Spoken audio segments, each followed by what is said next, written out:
वजीर आजम इमरान खान ने हुकूमती रहनुमाओं का अहम इजलास आज तलब कर लिया। वजीर आजम पार्टी रहनुमाओं से ताज़ा तरीन सियासी सूरत हाल पर मुशावरत करेंगे।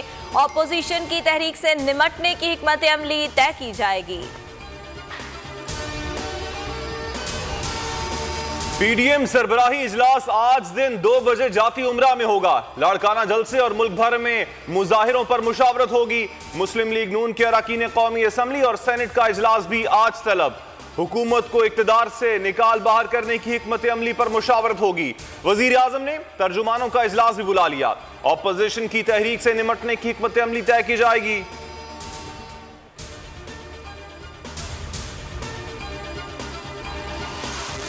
पीडीएम के रहनुमा महमूद खान अचकजई की बातें एक बार फिर मुतनाज़े बन गईं। पीटीआई रहनुमाओं का माफी मांगने और पीडीएम से निकालने का मुतालबा।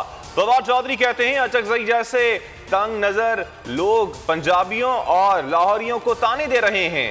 फिरदौस आशिक आवान बोली, महमूद अचकजई ने लाहौरियों के पाकिस्तान के मोहब्बत के रिश्ते को पामाल किया।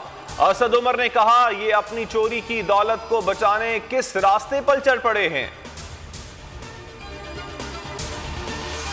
रवां साल का आखिरी सूरज ग्रहण आज होगा। पाकिस्तान में नहीं देखा जा सकेगा। सयाहों ने दिन में रात का समा देखने के लिए लातीनी अमेरिका के मुल्क चिली और अर्जेंटीना का रुख कर लिया।